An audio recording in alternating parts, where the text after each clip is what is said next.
welcome back to the Boropolis podcast. It seems like a while since we've done one of these, but actually I think because of everything that unfolded since our last episode, it probably feels even longer, really. As always, I'm joined with Nathan. And of course, in this episode, like the last few, to be honest, it's going to be another roller coaster. We have, of course, the transfer window to summarise and review those two real surprise signings right at the back end of the month. And then, of course, sorry to drag the mood down, we do have to speak about the Sunderland game. And then, of course, we've got the future, hopefully an exciting and positivity-filled future to look forward to, although I'm not sure, unfortunately, that's going to be the case. Nathan, does it for you also feel like it's been ages? Because I feel like we haven't done one of these podcasts in like a month, but actually it's literally only been probably a week, if that. Yeah, it's a bit of a weird one, isn't it? Obviously, from the following Saturday at Deepdale and the calamitous defending, it seems like a while since then. We obviously missed a weekend out and then had the Sunderland game on the Monday, and we are recording this on the Friday after the Sunderland game, and we don't actually play this weekend. We play the following Wednesday. So, yeah, it's a little bit of a strange one with plenty of gaps over this 2 week period, but following this little sort of break in fixtures, we have a action-packed end of February. So yeah, the podcasts are going to be plentiful of match action from the next couple of podcasts after this one. So yeah, I look forward to that. But we have to discuss a lot of things that have happened, as you said, and I'm not sure it's going to be an entirely positive podcast, if I'm honest, Chris. But we'll try and make it just a little bit more enjoyable for the viewers and the listeners, with our added bits of humour to go in there with the lots of negativity that will come with discussing both the Sunderland game and a little bit of transfer window news as well. Yeah, we are going to start with the transfer window because, I mean, theoretically, by the time the Sunderland game kicked off, we were done and dusted, weren't we? We had a little snippet of excitement just before, and even before a ball was kicked, that was already dashed away. And of course, I'm referring to Tyler Moore, and that was basically a no-go. So, yeah, we've got to rewind a little bit, just in terms of always, I must say, the support yet again for the Twitter account, for Instagram, even for the podcast throughout the month of January has all been excellent, really. And I know at times me and Nathan throughout the month have probably wanted to pull, well, each other's hair out and just thought, stop pestering me and asking me to put tweets up, or I wish I didn't have to be constantly refreshing notifications to see if we need to do any posts. But, you know, we do love it. It is an exciting time of the year. We're not kidding anyone in saying that it's some sort of chore. We love it just as much as the people that react to the posts, really. So, yeah, a massive thank you for all your support. Nathan, in terms of going back now, obviously at the last time of recording with the podcast, Latilath had gone off injured. We kind of were at a bit of a crossroads as to what was going to happen, if that deal was going to be done, where it was really at, to be honest. And there was a bit of speculation regarding Matt Clark as well. But other than that, it had gone a little bit quiet. And then kind of from the Monday, we basically just got a flurry of news, didn't we? That was started with the addition of Mark Travers. Now, great signing. We've discussed the signing, to be honest. We all know what we're going to get and have seen already what you're going to get with Mark Travers. The only disappointing thing possibly to touch on is that it is a straight loan. There's no option to buy there. Then we got an addition more so in the mould of a sort of youth development signing. Josh Dede arrived from Celtic, which, I mean, yes, he is a youth development player, but he does play in a position that's very much needed at the moment, and that's right back. So, I mean, he's a development signing, but we might see him sooner than we probably think. Then in terms of incomings, and it was always going to happen, wasn't it? I think I actually took it out of the podcast last week, but I had planned to go to Dublin from Saturday evening through to Monday afternoon. So there was a bit of a period in between where, of course, Nathan was very much on the ball. And obviously, even though it's a very short flight, there's no internet connection on the flight to Dublin. So I thought, I'm getting on the plane. It's been very quiet on Saturday evening. 45 minutes or 60 minutes go by. I get off the plane, bang. SamuelIling-Junior is close to joining Middlesbrough on loan, and Middlesbrough are leading the race for Kelechi Iheanacho. Now, with Iling-Junior, that was a complete out the blue. Where's that come from? Can we even attract a player of kind of that sort of calibre? With Iheanacho, funnily enough, we'd seen a Celtic sort of fan ran account basically say that they were lining up a move, but Middlesbrough were also interested. And we basically just batted it off and said, there's absolutely no chance. Why would we be going for Kelechi Iheanacho? Got off the plane, and it was confirmed from Dom Shaw and also Sky Sports as well that Middlesbrough were leading the race, and it looked like both were going to sign. Let's start on Iling-Junior, a bit of a sort of, as I say, a surprise in the sense of it certainly wasn't a priority going into the window, but a very exciting addition nonetheless. Yeah, 100%. As you mentioned, a bit of a left field signing. And I'm going to be totally honest, I didn't know all too much about him. Obviously, know his name, know that he's a England under-21 international, played at Juve and played a good few games in the senior team at Juventus, was part of the deal to Aston Villa involving Douglas Luiz in the summer. And I knew that he'd gone back out on loan to Bologna, and a sort of a typical football fan would, keeping tabs on the Champions League. I noticed that he'd scored literally the week before this move materialised, which it's a very sort of typical Boro signing in the attacking areas, a player that's versatile, can play various different positions along the front line, left wing, right wing, tall, agile, tricky, quick. All of those boxes are ticked with this signing. And hopefully, as we mentioned at the start of the season, with the signings that come up towards the end of the window, he's a difference maker. And if you can get as many of those in the door as possible, then it'll certainly be a benefit. So Iling-Junior, obviously we saw him as well make a little bit of a cameo appearance on Monday night, and he looked bright from what we did see. So hopefully the more he's bedded in, the more we see of him. And it certainly looks like a very exciting signing for us. Yeah, as you say, obviously I was aware of him mainly because he was involved in that Douglas Luiz deal.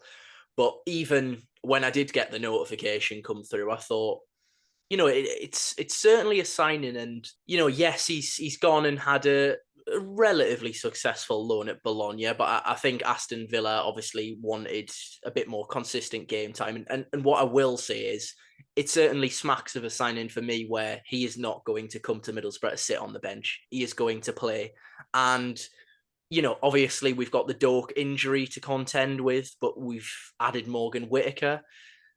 I think obviously in terms of current form, really, if you were to say who was Boro's best attacker right now, it's Delano Bergsorg. So actually, in terms of the position that Iling-Junior is probably best known for playing, well, he's played as a left back. He played a lot as a left wing back for Juventus, and also on both flanks, as I said. Now, in terms of that, of course, you don't know if form will dip for certain players or will pick up more injuries. You can never rule it out with Middlesbrough. But as I say, this doesn't really seem like a signing where it's, where is he going to fit? Is he going to have to settle for cameos?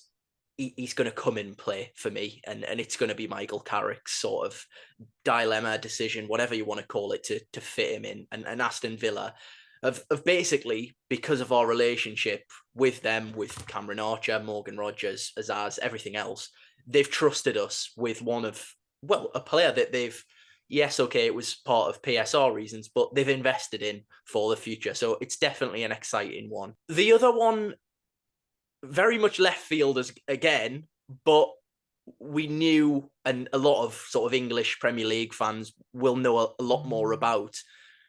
Obviously, Kelechi Iheanacho is a striker of a certain pedigree. And I think in terms of the addition of him, just a little bit of context around the signing, I think initially people flagged up wages. Are we going to have any chance of buying him? What kind of deal is this going to be? is it a little bit of a panic buy? From the sort of added context and what Dom usually will do after a signing or a couple of days is the story of how Middlesbrough signed X, Y, and Z. And in the Kelechi Iheanacho piece, a few little tidbits that I just thought were really interesting around the signing. Middlesbrough are reportedly paying less than 50% of his wages, and I've seen some astronomical figures sort of banded around in terms of Kelechi Iheanacho's wages. So obviously there's that kind of worry out the window. In terms of there being a loan or an option, now this is a weird one because various quite respectable sources have said we do have an option to buy. The local media have gone more so along the lines of that it's just a straight loan option. It hasn't really been cleared up all too much, but I'd hazard a guess that this is probably a straight loan, but Middlesbrough may be protected in certain ways, I guess. In terms of the player that we're getting, I mean, Kelechi Iheanacho as a footballer, he is not the best injury record. However, at the end of the day, we're getting a player with a bucket load of Premier League experience, a former £25 million player. He's proven in a Leicester team, okay, yes, admittedly, he didn't get a lot of football last season, that he can score goals in the Championship and he knows this league. It's a weird one because you're happy that, well, at least I am. I'm happy that we've added Kelechi Iheanacho, but I'm very much, I think I can't really give too much of a verdict. I think I'm going to have to see kind of what his fitness levels are like and what he has to offer for this Middlesbrough team and how he's going to be used, because the pedigree and caliber is certainly there, but it's a little bit of a one of them where you just think on loan from Sevilla. Obviously, the intention, I think, was that Middlesbrough wanted to add a permanent striker when they got the Latilaf money. And basically, they've decided that because everyone and their dog was aware that they had this big transfer fee coming in and it was getting towards the end of the window, let's just save the money. Let's not panic and go and chuck 10 million at a player that we deem at 6 million. Let's add a high quality loan option and work with that. Obviously, with Tommy Conway also coming back from injury. Kelechi Iheanacho, I mean, where's your head at with that one, Nathan? I think this one is a little bit more confusing, really. As you mentioned, it doesn't necessarily seem like a Middlesbrough under this recruitment model signing. Obviously, we saw the links to David Strelec of Slovan Bratislava. That one seemed a little bit more on the money with what we've seen from the recruitment team so far. Iheanacho, big name, big wages. However, what I will say is he has a point to prove. He's gone to Sevilla at the end of his Leicester deal on a free transfer, probably signed a massive contract there, hasn't worked out for him, hasn't played too many games for Sevilla at all, scored most of his goals there. I mean, first of all, he's only scored three, and he scored all three of those in the cup. In his last two seasons at Leicester, he scored 5 goals in each, five in the Prem, five in the Championship from 28 appearances in the Premier League, 23 appearances in the Championship. Look, he scores goals, but he hasn't had in the last 2, 3 seasons a season where he's played most games. Yeah, yeah. As you mentioned, his injury record has been poor, really, for plenty of seasons now. The pedigree's there. My hope is that I'm right and that he does have a point to prove and he comes here. His application is fantastic. His fitness is top notch and he's ready and raring to go to play his part for a team that create chances in this division. And if you have a fit and firing Kelechi Iheanacho at the top of the pitch, he could quite honestly get double figures in these 3 or 4 months. There's been a lot of debate as well around whether he will be the number 9, the number 1 striker for us in the second half of the season. I think that Tommy Conway will still be or will be the number 9, and I believe that in the summer Conway signed for us with almost the promise that you're going to be the number 9, because there was sort of speculation around like Elath going. And I do think, as we mentioned on this podcast before, that had it not been as late in the window, Elath would have gone in the summer. But now Conway obviously is the only permanent striker at the football club. So yeah, I think Tommy Conway will be the main man personally. But Iheanacho, as mentioned, he's got a certain caliber of player there with him. So yeah, I understand why the impression would be that he'd come in and be the number 9 as well. Yeah, I think just even in terms of, as you say, and not for one moment am I saying he should get a place in the team purely based off reputation. But I feel like with Iheanacho, and I get the feeling with this loan signing that he's got enough quality where he could go and score double digits. I feel like with Kelechi Iheanacho, we're going to get one thing or another. I just can't really foresee this loan move working out in like he scores 5 and does okay. I kind of feel like it's going to be absolutely diabolical, or it'll be a masterstroke from the recruitment team. And to be honest, the one thing, and I've got many, many frustrations with Michael Carrick at the moment, and we'll get onto those later. I do feel like players like Kelechi Iheanacho, if you look at Michael Carrick's track record, he's always really got the best out of these type of players. I don't think there's really many players where you could say individually have got worse under Michael Carrick. I'm more intrigued than anything. I wouldn't say quite excited, but I'm intrigued. And what I would say is, I know the recruitment team's got a little bit of stick, especially because of other parts and probably what we didn't get in the end. But I think these 2 loan signings, and I get there's a little bit of a conversation around, well, we've gone back to loan signings again. Is that not a bit of an issue? Possibly, I would agree.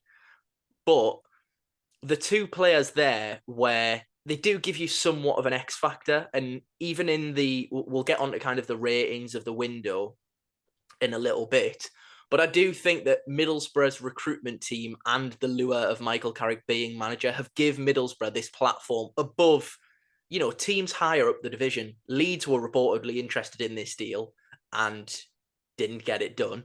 They were offered Adam Armstrong. Because of their success in developing players, they've got SamuelIling-Junior. And I think you do have to give the recruitment team a little bit of a pat on the back, because those 2 signings, a lot of clubs in this division would say, wow, that's real intent, that's real ambition. They've gone out and got 2 big name signings, big name attackers to, as you say, hopefully be difference makers. And I think both of them give you the possibility of that. Just on outgoings, Nathan, obviously we'll get on to kind of the things that were confirmed, and I guess leading to some of the real question marks around the month and the transfer window.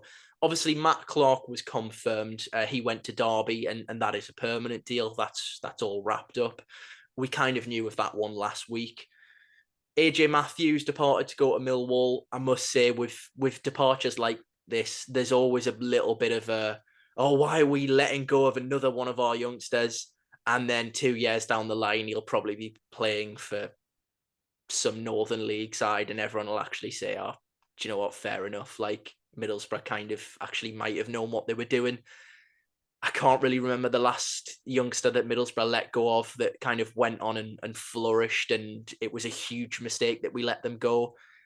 Listen, if he goes and proves me wrong, then fair play, but I don't really see that he's going to get a whole bucket load of opportunities at Millwall either. Latilaf was obviously confirmed. I think in the end it was a bit of relief, to be honest. Timing-wise, I know we'd said about the deadlines. It was a little bit of a kicker that it was so late on in the window, and actually it was officially confirmed after the UK window had ended. 22.5 million in the end, it was confirmed at. Regardless of context around timing wise, anything like that, price wise, do you think we've got a good deal for Emmanuel Latilaf? Ridiculous deal for Emmanuel Latilaf. £22.5 million is our club record sale by a stretch as well, by the way. And for a player that looked like he wasn't a footballer for probably 6 months at the start of his Boro career, then looked like a Premier League striker for 3 months, then back to not a footballer again, and then a little bit better once again towards the back end of his Boro career. Hot and cold, and £22.5 million is a big chunk of change for us.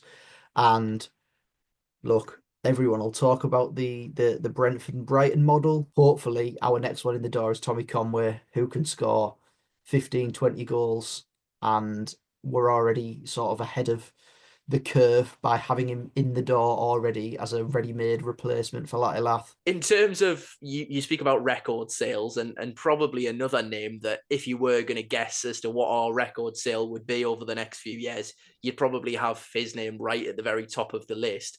Hayden Hackney, Porto, who do they think they are? There was a bit of a tentative inquiry, and then there was an official bid of a measly 10 million, which, let's be honest, we were never going to sell Hayden Hackney for that amount of money.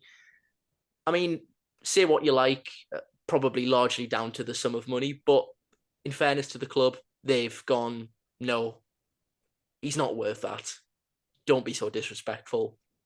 If you want Hayden Hackney, you're going to have to pay a lot more money than that. And to be honest, it was pretty much a firm, he's not going anywhere anyway, so don't try again. And you've got to give them credit for that again.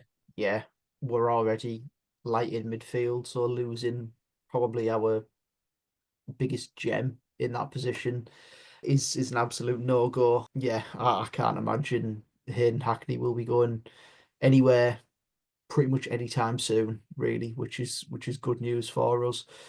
Other news, Chris, Gilbert to Charlton. Good move for him, if I'm honest. Well, two things. The announcement video was really good crack. I love the in-betweeners, so fair play to Charlton for that. And secondly, look, I think Alex Gilbert's at like a difficult period when you consider that he was brought in from Brentford B, had never really played any senior football at all, then had another season where he never really played any senior football, got a few starts towards the back end of last season. You kind of thought, well, he's still not going to be a mainstay because Finn Azaz is in that position. He then obviously had his big moment at Hull, and you thought, right, okay, now might be the moment where Michael Carrick starts to trust him a little bit more and might even start him. And to be fair, he was starting to get a few more minutes, but then with the additions of Morgan Whittaker, Iling-Junior, it just become quite apparent that he is falling right down the pecking order again. And I think Alex Gilbert is a good player. If I was to be probably a little bit harsh, I think for a player of Alex Gilbert's age, by now, you'd be hoping that he was making more of an impact. And listen, this loan move is definitely a good move. I agree. I hope he goes and smashes it at Charlton. But I think I don't want to say it's a last chance, but it's a very big loan move. If Alex Gilbert goes there and doesn't really pull up any trees, you kind of feel like it's going to be hard for him to come back and stake a claim. Whereas Micah Hamilton's loan move, for example, you feel like he could probably have another 2 loan moves. And even if they don't work out, we've still invested very young. Gilbert, I don't know. I feel like we tend to stockpile in those attacking positions. And I just feel like Gilbert's probably quite a way off being, one of the first names that would be in amongst those 3 behind the striker. But yeah, good luck to him anyway, and I hope he smashes it and comes back and proves everyone wrong. I think obviously leading nicely onto kind of the questions around the transfer window and a lot of people's real frustration would be that there was late interest in Anthony Dijksteel and Dan Barlasser.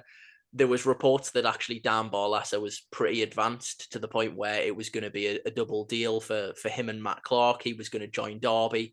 That didn't really materialise. There was talks of, which I just found bizarre, Millwall wanting to get Dijksteel on loan, and given our right back situation and given his contract situation, it would have made no sense. They would have had to have bought him if they did really want him. And I think with these two, I personally didn't want Dijksteel to go, even if we would have got a sum of money and brought in a replacement. I think in terms of competition for places at right back, he's someone that I'd keep round. I'd be more than happy to see him. I'm not saying he should be our starting right back, and it's an area we need to improve on, definitely. But Dijksteel, for me, gives you a certain level that you can just rely on, really. Barlasser, I think it would have worked better for everyone had he have gone and we'd got a replacement in. Obviously, it sounds, and from reports, it doesn't look as though it was for the want of trying that we didn't try and bring in a midfielder. There was obviously Kamara.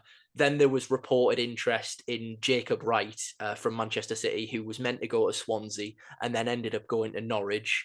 And then right on deadline day, as I referred to at the beginning of the episode, there was a late sort of buzz of, oh my God, what are we about to do here? 10 million bid, or we're not really sure if it was a bid because Paul Joyce decided to change the wording of his post like a minute after and say that Middlesbrough were credited with an interest in Tyler Morton. I think ultimately, obviously, Liverpool wanted silly money for him. I'm sure we probably did place an offer. It was reportedly 10 million plus, add-ons that would have taken it beyond that point. With Tyler Morton, to get him permanently would have been a terrific signing. And, it's I guess, a positive that you look at the type of players that the recruitment team are trying to sign. And I think most would have been delighted had we have managed to get that deal done. But yeah, teams like Bayer Leverkusen were in for Morton in the summer. I don't think they were going to sell for 10 million. And as I say, that kind of pretty much leads us on to the question marks around the window, what we didn't get as opposed to what we did get. And obviously that was no replacement for Matt Clark. Dijksteel stayed, but we didn't bring in a right back. And obviously with the concern around Luke Aylin's form and sort of deterioration of his performances of late.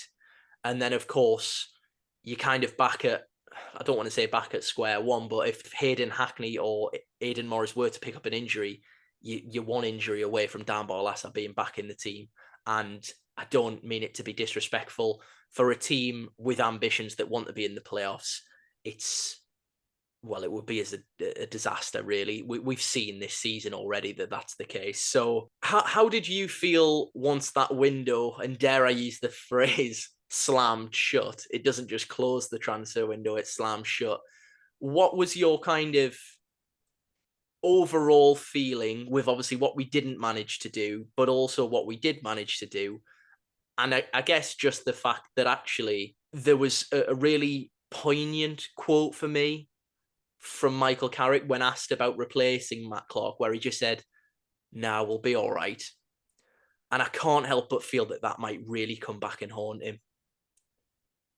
Yeah, I'd be inclined to agree with you, Chris. I think that in two positions, we've definitely upgraded. Travers is an upgrade on pretty much every goalkeeper that we've got. Ryan Giles is an upgrade at left back, 100% all day. Agreed. So in those situations, we've definitely got two massive ticks in the box. Right back, I can't help but feel that we've missed a trick. Anthony Dijksteel's out of contract at the end of the season. Luke Ayling, from everything that we've seen in the last couple of weeks, he looks like his legs have just gone from underneath him. And I'm not being funny. Anthony Dijksteel out of contract in 6 months. He's done okay this season, probably the best sort of spell that we've seen in play under Michael Carrick's management. And even still, he doesn't necessarily fill me with a massive amount of confidence. Can obviously just hoy in a massive stinker at one stage of the season, like he did for the last 3 seasons.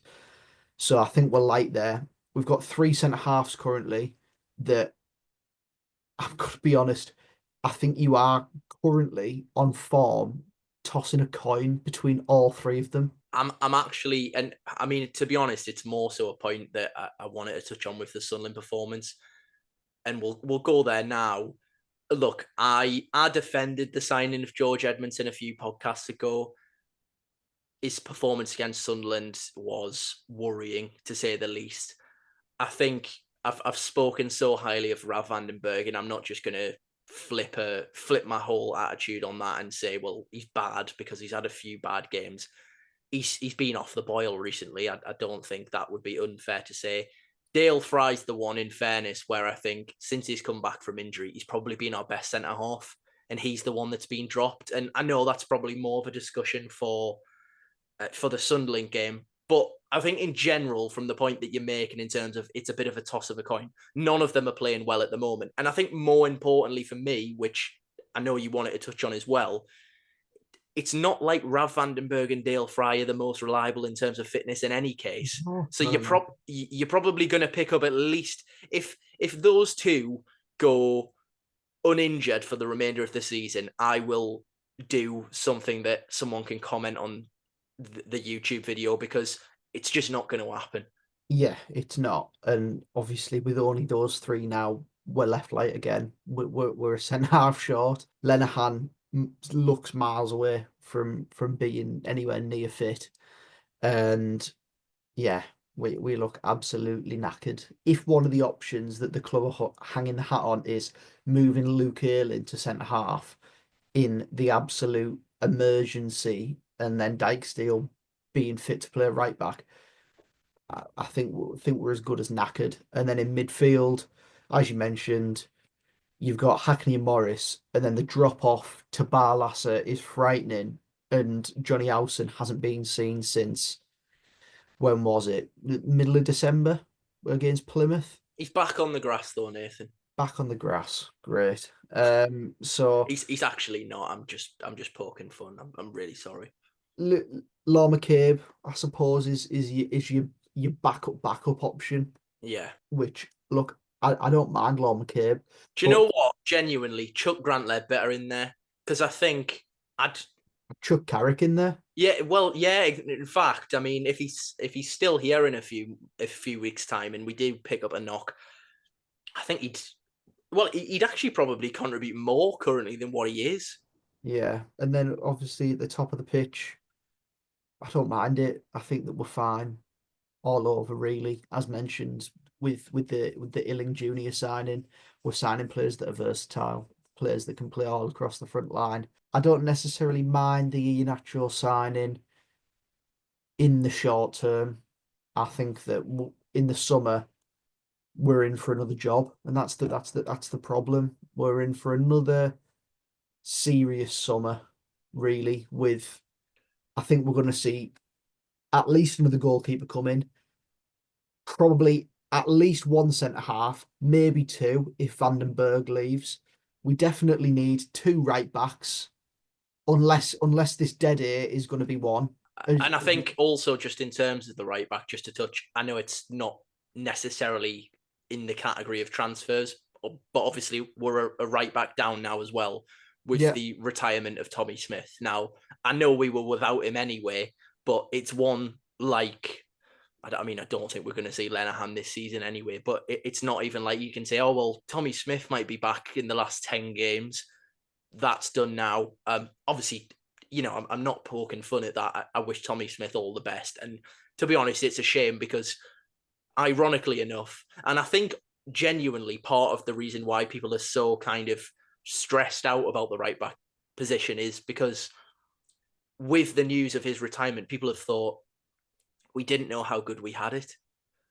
Someone who just can defend. He's not bothered about bombing on. He's happy to tuck into a back three and just do his job, which is just defend, stop goals, tackle, don't let your winger get crosses in the box, and let Ryan Giles go and be the attacking threat. And now, I mean, we're so far away from that. But yeah, I did want to say, obviously, all the best for Tommy Smith, and I'm sure you would as well. You used to love him going down and doing his laces when we're under the cosh a little bit, didn't you? yeah, I did. Yeah, and obviously we're a little bit of a soft touch now, but yeah, in the summer I can see one goalkeeper, possibly two centre halves, possibly two right backs, definitely two midfielders. Barlasser will be out the door, and Johnny Howson won't be renewed, especially with his injury record this season. I think You'll need another right winger because Ben Doak's out the door, another centre forward because Iheanacho's out the door, another left back because Ryan Giles is on loan, and then probably another left-sided player because McGree is probably going to be sold somewhere because of his injury record, which is, again, injury record across the full squad is just totally unacceptable. Uh, and Iling-Junior will go back to Aston Villa. So, like, I'm not even trying to sort of over exaggerate the situation. I'm just painting the picture that in the summer we're likely to see another rebuild again, which is frightening. Yeah. I think by this stage, and to be honest, I think a lot of it, and I probably truthfully hadn't really thought about it.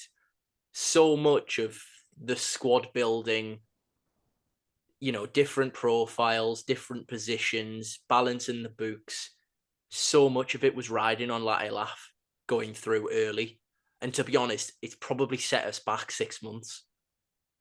Yeah, And look, we've got a great deal for him. I don't think you can complain at that. And as much as it's a bit of a catch-22 because years prior, I know exactly what the argument would have been. And this is where there's two sides to every sort of story. Had we have let Latilaf go first week of the transfer window for 15 million, everyone would have been going, he's worth 25. Why have you let him go? That's ridiculous. Middlesbrough soft touches as usual. We've stood our ground and got a really good deal for Latilaf.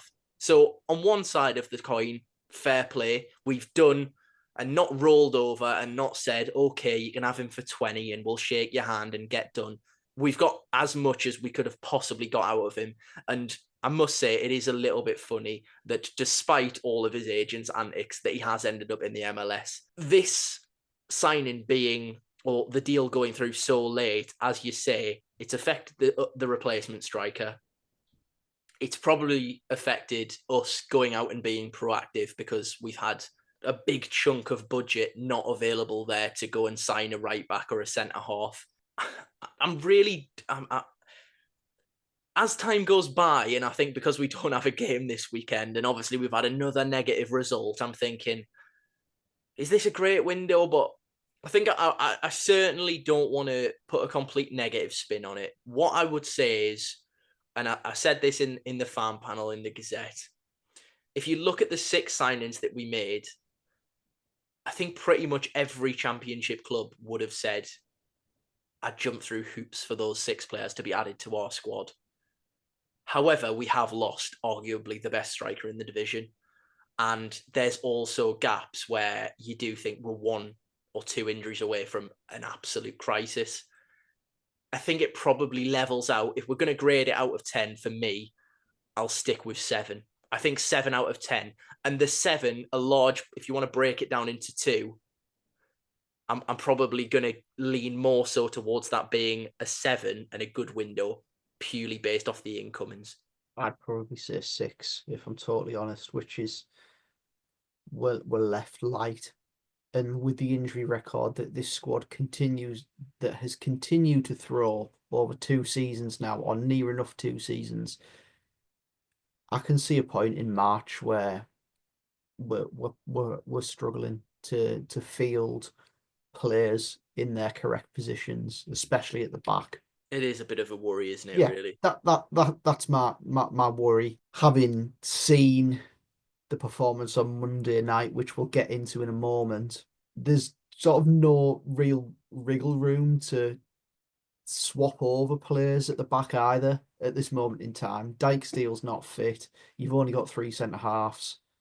2 of them aren't necessarily playing anywhere near the best form, and you've only got 1 on the bench. Yeah. It's I must say, as I alluded to a little bit earlier, I don't think it's going to be the reason that Michael Carrick gets sacked. I certainly don't.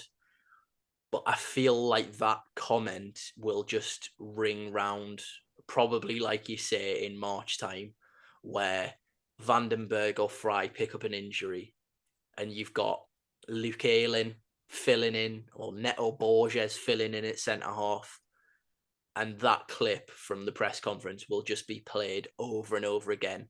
No, we'll be all right. I really don't think we will be, if I'm truthfully honest and brutally honest.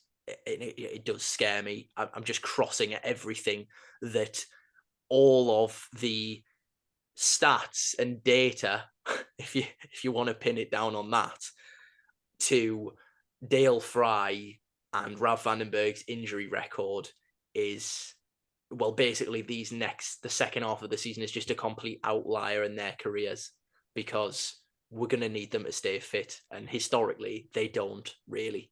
Yeah. So, yeah. So I think obviously that rounds us off just in terms of the transfer window. Obviously, we're yet to see confirmation officially that Lucas Engels left the building, but I think that's obviously, there's no real rush with the MLS deadline there. So that'll be another one who departs. In terms of the centre half issue, conversation starter, we dipped into it whilst we were discussing transfers and what we needed. It takes us really well, or transitions us nicely onto that Sunderland team selection and basically going into the game. And to be fair, the only thing I'm glad about is just that team that was leaked on Twitter was not the actual team on the night. Because had we have seen Glover retain his place and none of the new signings start, yeah, that could have been even worse than what it's ended up being. Obviously, we now know that Ben Doak is going to be out with a thigh injury for weeks, which in Michael Carrick's vocabulary could mean anything from 10 days to 18 months. So you don't really know. We did see Mark Travers start. We did see Ryan Giles start. Obviously, Morgan Whittaker come in for Ben Doak, and Marcus Force took the place of Latilaf from that Preston team. And then for me, the big talking point in terms of the team selection, George Edmondson comes in and replaces Dale Fry. Now, I just want to say here, Dale Fry, and it might be me making a mountain out of a molehill, local lad, understands exactly what this game means for us. Call it a derby, call it not a derby, I don't really care. Clearly it is a derby given the way that Sunderland celebrated the game, but we'll get onto that a little bit later. As I said, in terms of George Edmondson, since he's come to the club, ironically, in the build-up to him signing permanently, had a shaky few games. Ralph Vandenberg has been far from his best recently. Dale Fry, okay, question marks about the Preston goal, but has been the best of the three, for me, since he returned from injury. Why has he started the game on the bench? Yeah, I'm surprised that Edmondson is a Carrick favourite, but this was a decision that lies at the manager's door, really. That at the end of the game, in the post-mortem, has come up as a massive question mark as to why the change. But he went with it, he ran with it, and we'll get into the game now. But I thought that we got off to a pretty good start, really. I thought that our intensity was right for the game of this type, a derby, not a derby game. And yeah, we were unlucky not to go ahead even earlier than we did, really. I thought that our start was really, really good. I did feel I've sort of remember being sat in the ground on Monday night and watching both teams sort of try and feel each other out early on, and just thinking that their press was very aggressive, and so was ours, really, Yeah. uh, Yeah, it in the did. early stages. Yeah, sorry to jump in there. It did have the feeling of a derby game, to be honest. The atmosphere was really good as it's been at the Riverside for a long time. And Sunderland fans, in credit to them, were contributing to that as well. I liked the shoots of fire, whatever they were. I liked the fact that actually the atmosphere was allowed to build up in the stadium. And as much as, people will have their opinions about the light show, I felt like Monday Night Football, it was just the first opening, as you say, 10 minutes felt like a big game, a big evening game at the Riverside where Middlesbrough will do the business. Obviously, they didn't do that, but it had that feeling. And as you say, it was like a bit of a, I don't want to call it punch for punch, because I actually felt like we had the better of the opening sort of 15 minutes, if you want to call it that.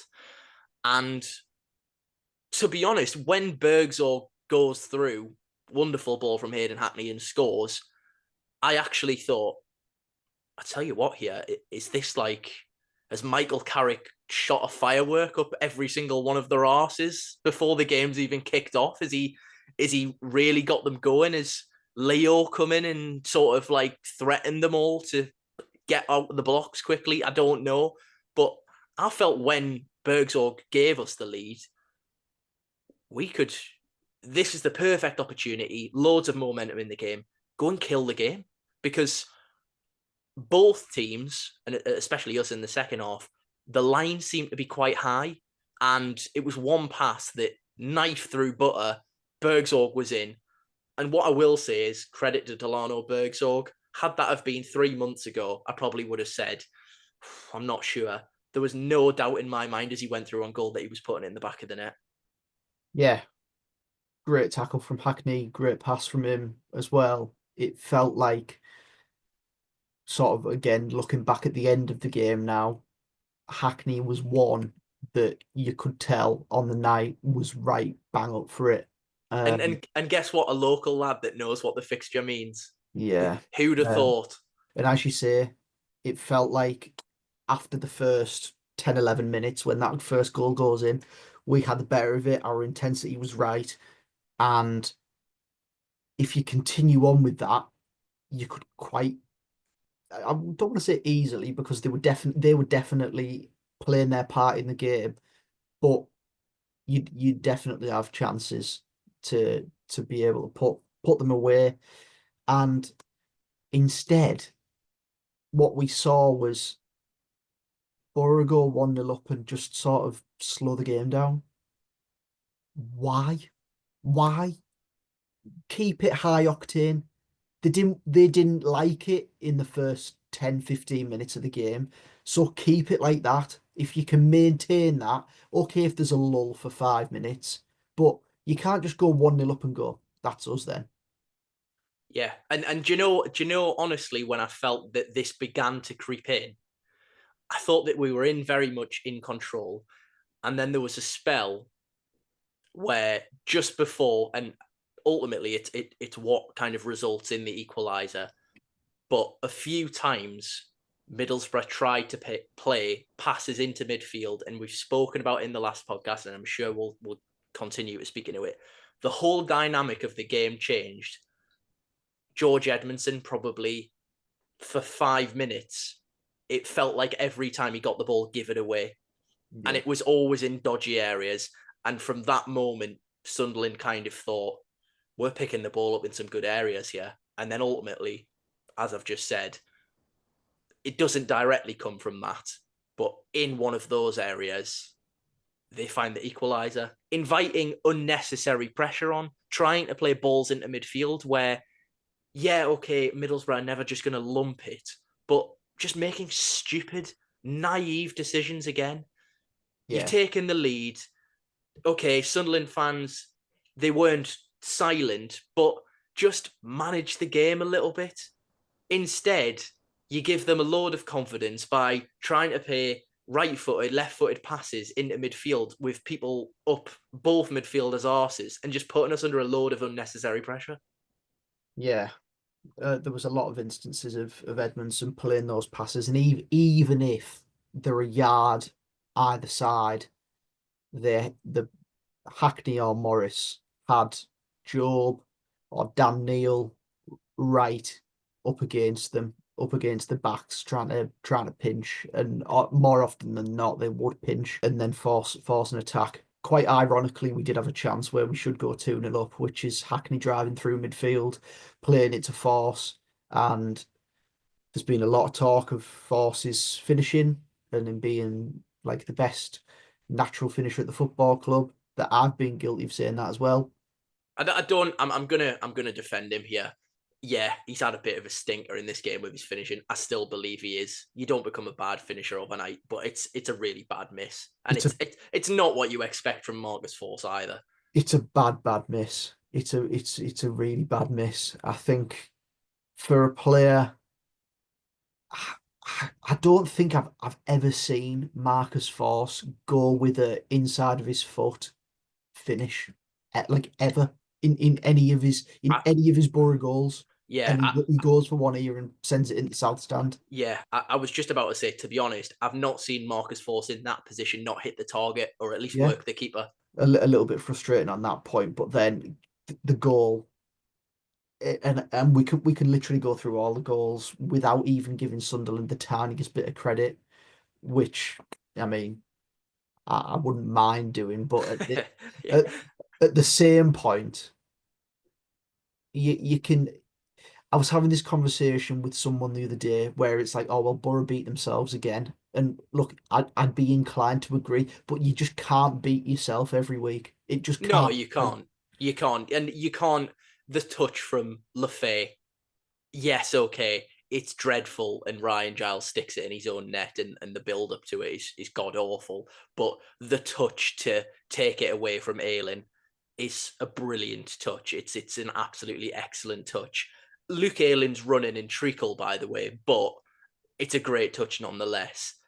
Dan Neil, it's an all right strike. I think this is the goal, to be fair, and on the second goal as well. Isidore, it's crap from Middlesbrough. The line's too high, but it's a really good finish. This is one of the goals actually where you think it's pretty avoidable. It's not a fantastic strike from It's Dan Neil, is it? it's a frightening goal watching it back, and I only watched it back probably half an hour before recording this podcast for the first time since obviously seeing it in the ground on Monday night, and it's frightening. Marcus Forss and Delano Bergzorg stood pretty much next to each other as the ball breaks out to them. Dan Neil is over Forss's right shoulder, and so Marcus Forss is in between Neil and Bergzorg and the ball, and then he just runs away. And Neil somehow is able to stick his leg in, his left leg, Yeah, pinches it off Bergzorg, runs around the other side of him, gets a shot off. And the frustrating part, and look, I'm not blaming Edmondson at all. He's trying to get his body on the line and trying to deflect the ball away from goal. But if he's not there, it's straight down Travis' throat, and he probably just catches the ball. yeah. It's a. I must say, I thought Bergsorg, along with Hackney, was one of our best performers. And I've seen a little bit of criticism for Marcus Force. I understand that again. I don't really know what he's doing here. But Bergsorg, to be fair, just again, it's a bad decision, isn't it? He is, to be fair, it's one of the attributes of his game where once he gets his arm out, he's quite a difficult player to knock off the ball. And in this instance, he's just doing it in the wrong areas. And yeah, we pay the ultimate price, don't we? And to be honest, from that moment going into half time, there wasn't all too much really going on. And then second half, do you, do you want to talk us through it? Not really. Yeah, I mean, neither do I. All I'm going to say is, and I'm not going to go into the specifics, why is Luke Ayling, Rav van den Berg, namely George Edmondson, being main culprit, trying to play a high line? Well, they've been instructed to do so, but None of them are quick. none of them are quick. None of them are quick. I mean, look, I understand that this is the way that football is now. And Sunderland take the goal kick. Patterson puts it straight on Erling's toe. He tries to divert it into Morris, and I mean, he must be about 3 yards away from Morris as he knocks it into him. It comes off Morris's right foot onto his left knee, and as it bounces off his left knee, Sirkin comes in and pinches, not nudges the ball forward.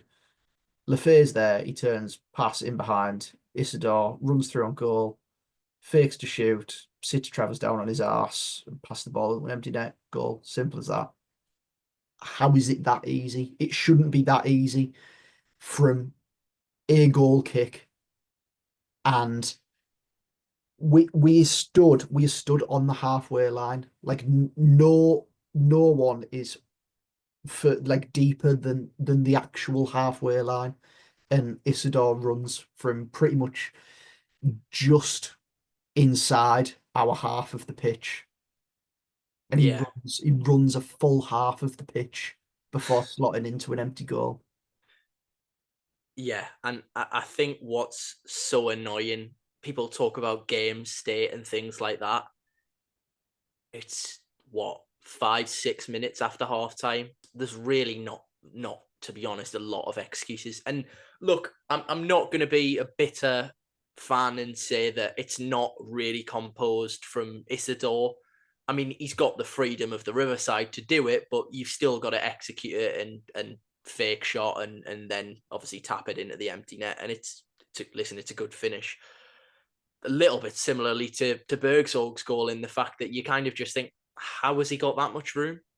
We're gonna say literally the same thing. Like Yeah, we're making excuses. They could be making the exact same yeah, for our first goal, which would be completely fair enough as well. They both come around very similarly, really. Apart from the fact that they were a lot deeper for our goal. yeah, yeah. Look, it's even more frustrating because at that point I thought, I don't really see us coming from behind here.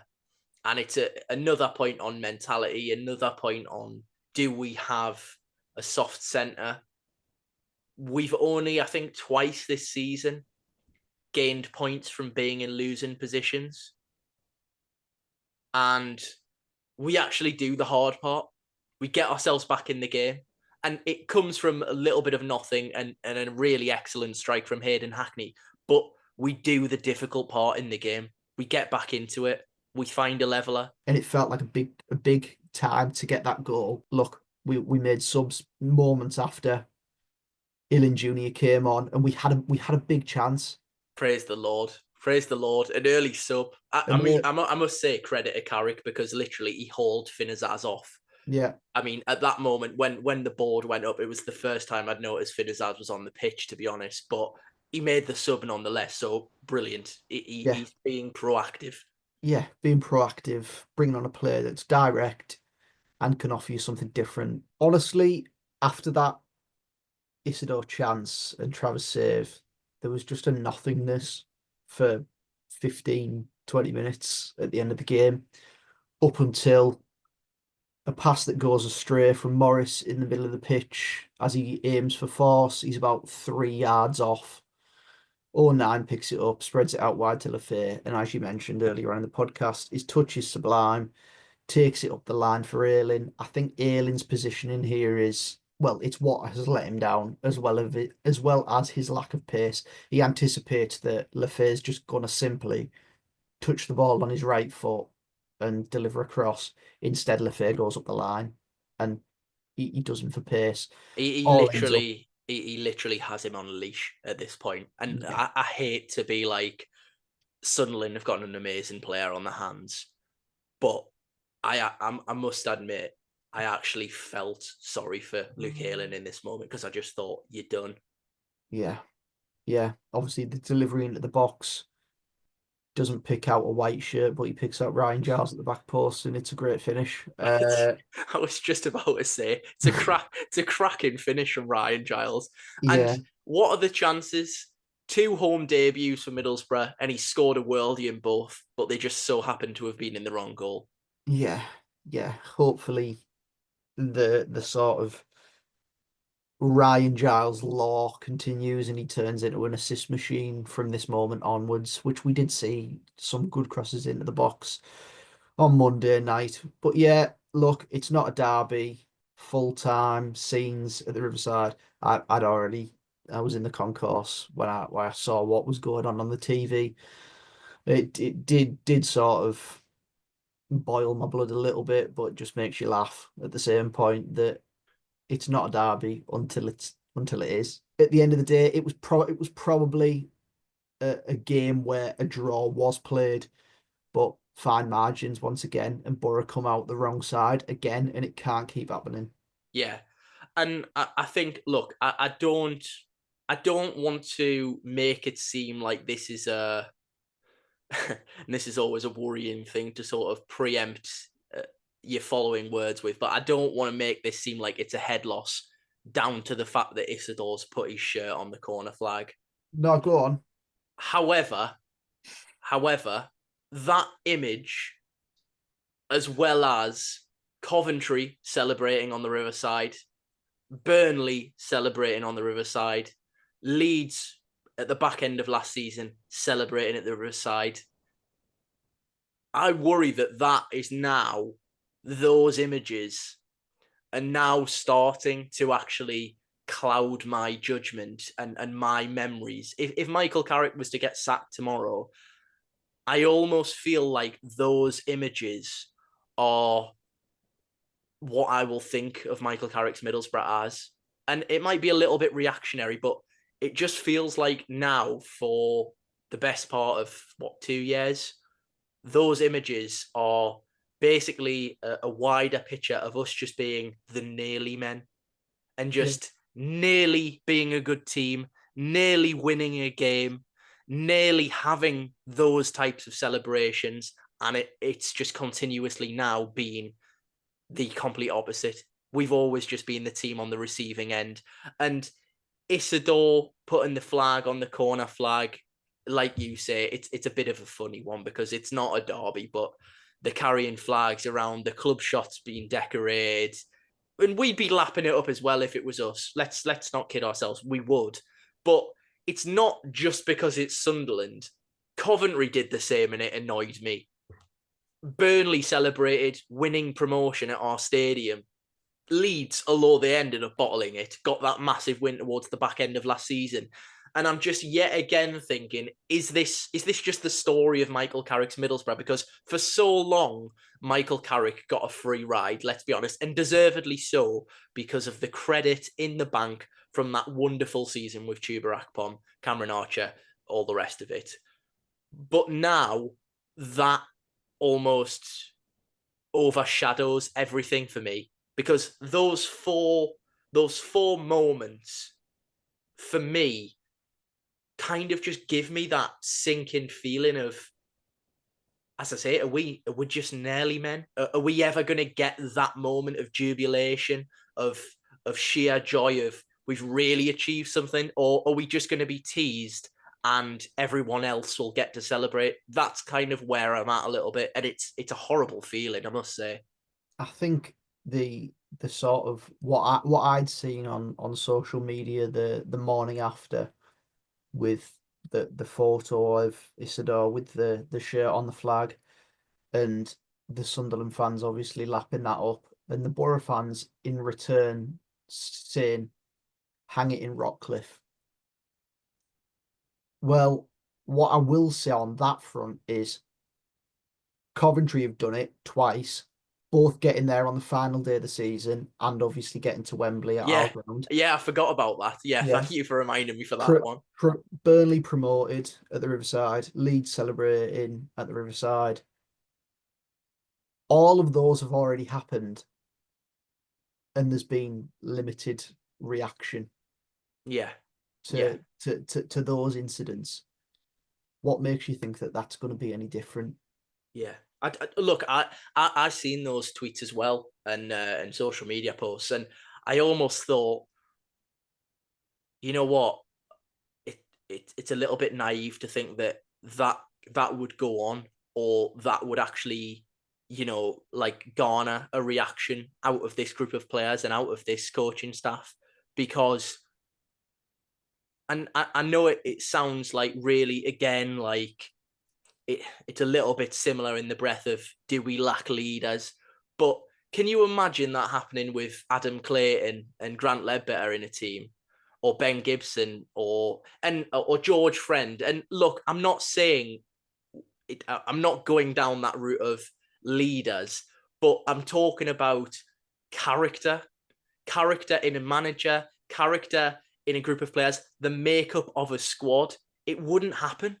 And Chris, in this group, It does, and as you said, and it's a really great point, because how how genuinely laughable is it to think that this group of players, off what we've seen so far, even if it was stuck on every door in Rockcliffe and they had to say it every day, have they got it in them to actually go and put things right? No. It's not all of them in this squad, but as a collective, they're a soft touch, an absolute soft touch, and it will spark something in a few of them. What happened the other day in a few of them, and like I'm not going to go as far as naming the names, but people will be able to pick out names from that squad and say, well, you could tell by what was shown on that pitch on Monday night who completely and utterly stood up to the challenge on Monday night.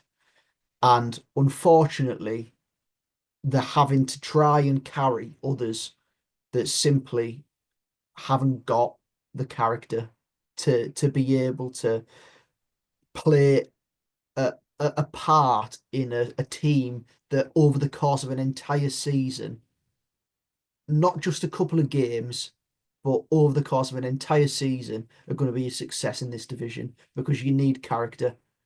You do, and I must say, it's not just the players on the pitch, because you need character from the man that controls all of it as well. And what did we really get? We need to improve. No Sure improvement then. no shit. I mean, really, no shit. And to be honest, I'm bored of it, Nathan. We need to improve. We need to be better. Okay. Um, are we going to see that? Or are we going to see a visible change? Are we going to see a real tweak? And we might do at Sheffield United.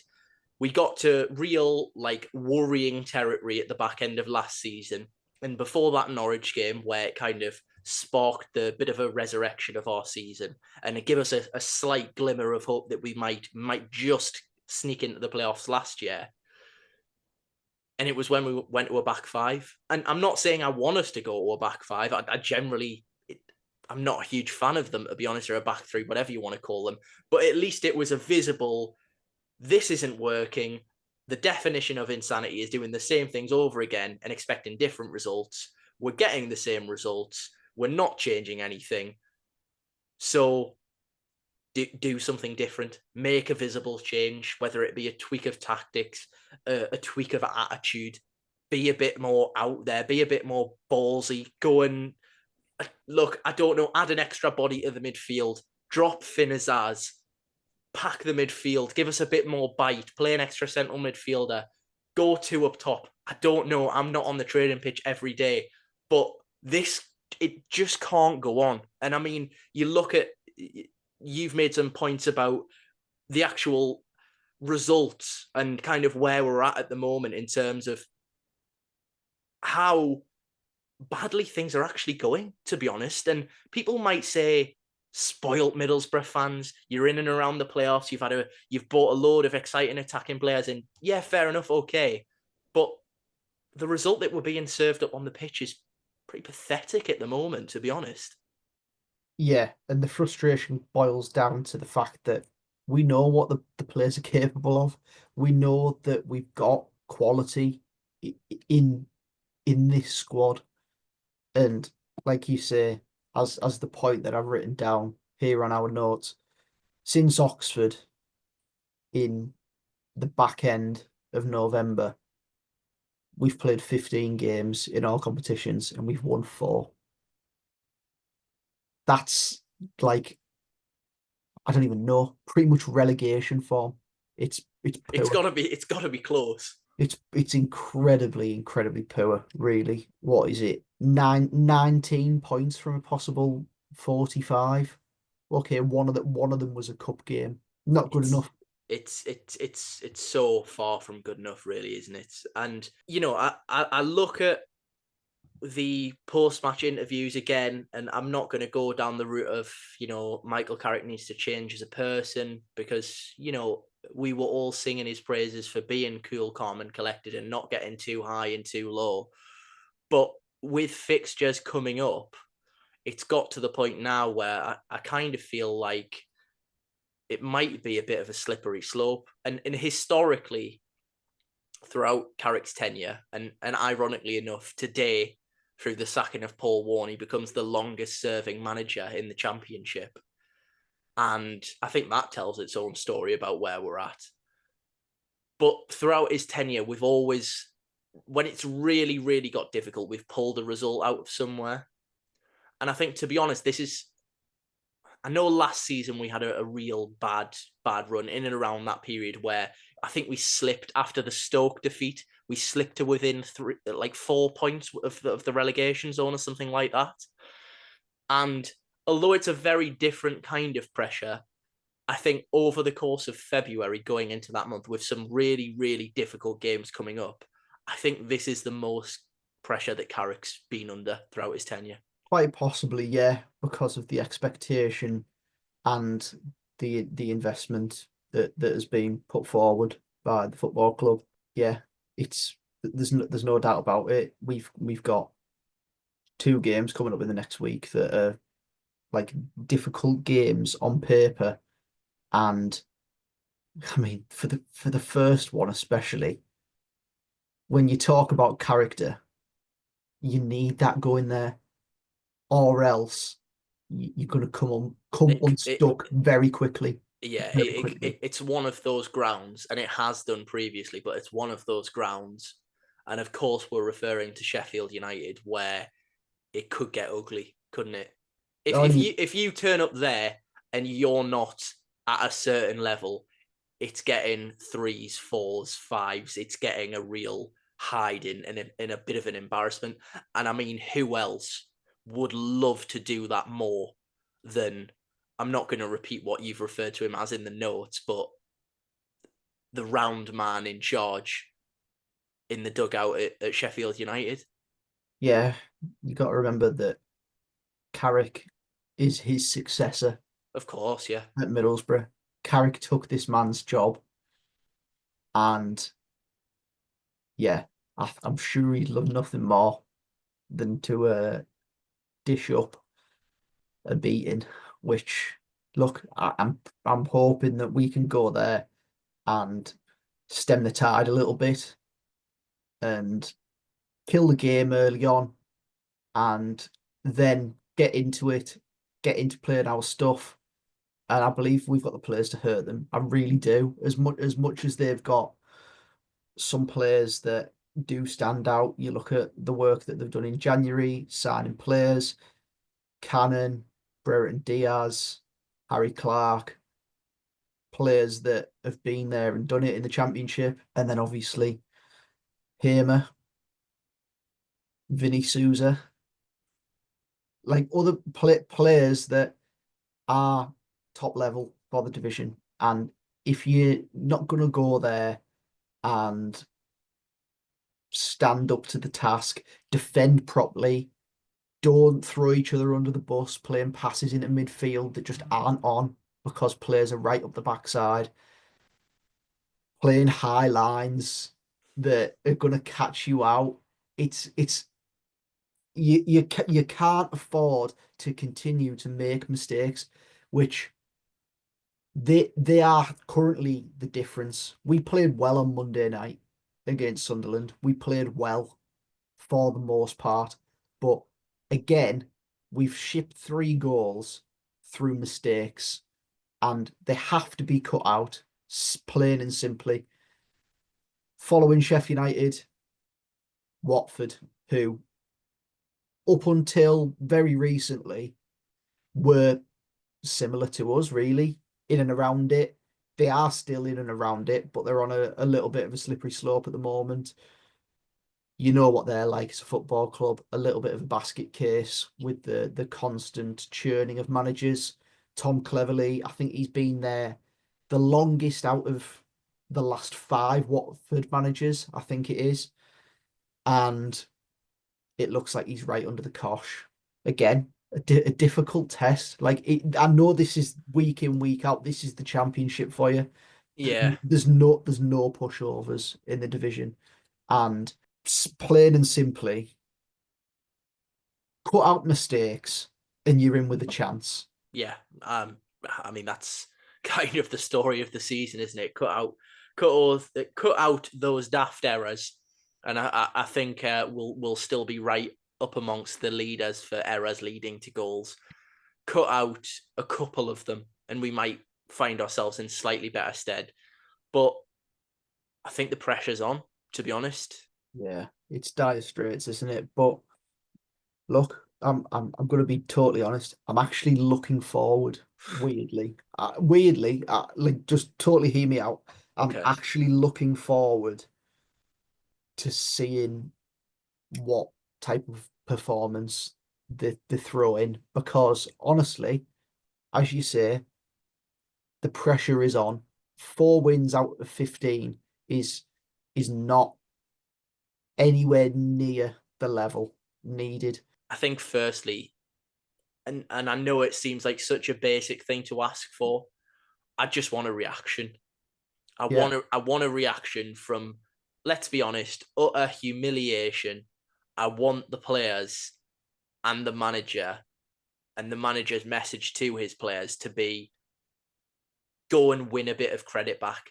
Go and instill a little bit of trust, win some trust back from the supporters. Because after that, allowing Isidore to parade round with the flag and Chris Rigg, even though he's a boyhood Newcastle fan, running around with Sunderland flags, which is a bizarre one. But another one of those moments, like we've spoken about, you've got to go and basically allow the fans to trust in this group a little bit. Because if you don't, you're back at the Riverside, and then it could quite easily turn. And I hate to say that, and I don't want it to. I absolutely do not. But that's probably where I'll leave it. The pressure is on right now. I agree. I don't have anything more to say, Chris. Well, I'm glad because it's Friday evening. It's currently 23 minutes past 8, and I want to go and enjoy my weekend without worrying about Middlesbrough and without speaking about errors leading to goals anymore. So, Nathan, I'll let you go and enjoy whatever takeaway that you're dialing in on this Friday evening. I'm probably just going to go and have a beer and just unwind because we've had to speak about that dross for an hour and a bit. I hope all of you that have watched and listened are not feeling too negative after that. We've tried to put our own spin on it. We've tried to, as Nathan alluded to at the beginning of the podcast, put a little bit of a humorous spin on what is a pretty dire situation at the moment. But yes, as always, if you have enjoyed, please do like and subscribe on YouTube. Audio listeners can obviously rate and review the podcast on your podcast providers. And thanks again for all your support throughout January for the podcast and our social media pages. And once again, that has been another episode of the Boropolis podcast.